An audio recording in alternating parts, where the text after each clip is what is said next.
warahmatullahi wabarakatuh. Salam sejahtera bagi kita semua. Saya Dia Mawarni. Di sini saya akan sedikit menjelaskan tentang organisasi UNTEA.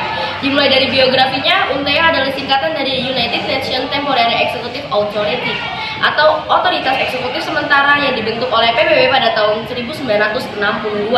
Terbentuknya UNTEA ini merupakan hasil dari resolusi nomor 1752 yang diadopsi dari The New York Agreement atau Persetujuan New York. Persetujuan New York ini dilakukan oleh Presiden Amerika Serikat John F. Kennedy yang mempertemukan Indonesia dan Belanda untuk menghindari terjadinya operasi militer yang hendak dilakukan oleh Presiden Soekarno. Tugas ini pun secara efektif dijalankan mulai bulan Oktober 1962. Jadi, pada awalnya Belanda menyerahkan wilayah Irian Barat kepada PBB. Nah, di sini PBB lah yang punya kekuasaan atas Irian Barat pada saat itu. Bahasan utamanya adalah soal Papua bagian barat, yaitu Irian Barat yang hingga saat itu masih menjadi sengketa antara Indonesia dan juga Belanda. Dalam perundingan tersebut, Amerika Serikat menempatkan diri sebagai mediator. Akhirnya, pada tanggal 15 Agustus tahun 1962, tepat hari ini 58 tahun, perjanjian New York resmi ditandatangani.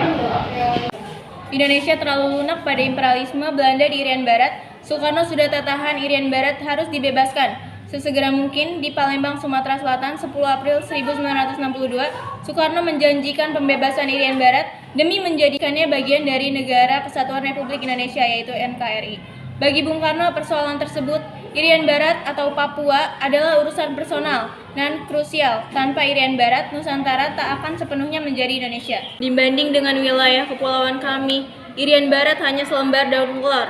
Tetapi Irian Barat adalah sebagian dari tubuh kami. Apakah seseorang akan membiarkan salah satu anggota tubuhnya diamputasi tanpa melakukan perlawanan? Ungkap Bung Karno. Saat itu Presiden Soekarno bersikeras meyakini kalau Irian Barat merupakan bagian dari wilayah Indonesia Timur yang masih menjadi bagian Republik Indonesia Serikat. Namun, Belanda justru berpikir sebaliknya. Meskipun Belanda mengakui kedaulatan Indonesia dalam KMB, tetapi menurut mereka, Irian Barat nggak punya hubungan dengan wilayah Indonesia lainnya. Sehingga mereka mau wilayah ini diberikan status khusus. Sebenarnya Belanda juga berjanji buat mengembalikan Irian Barat kepada Indonesia setahun setelah KMB, namun sayang hal itu tidak akan pernah terjadi dan tidak pernah diselesaikan. Karena tak kunjung menemukan titik terang, akhirnya dilakukan negosiasi pada tahun 1949 hingga 1950. Gimana hasil negosiasinya? Ya, lagi-lagi kita menghadapi jalan buntu. Karena sudah merasa Belanda semakin acuh tak acuh, akhirnya Indonesia memilih untuk memojokkan mereka lewat jalur konfrontasi politik dan ekonomi. Bentuk dukungannya seperti apa tuh? Uni Soviet memberikan pasokan senjata buat para tentara militer Indonesia. Hal ini juga yang bikin kubu blok barat, sekutu dan Belanda merasa ketar-ketir. Setelah mendapat bantuan untuk mendesak Belanda lewat Trikora, akhirnya Indonesia mulai mendapatkan titik terang. Nah, kira-kira apa aja sih hasil dari Trikora? Oke, sebelumnya Trikora adalah singkatan dari Tri Komando Rakyat yang berisi 1.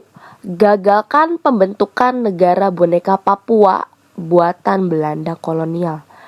2. Kibarkan sang merah putih di Irian Barat tanah air Indonesia. Yang 3.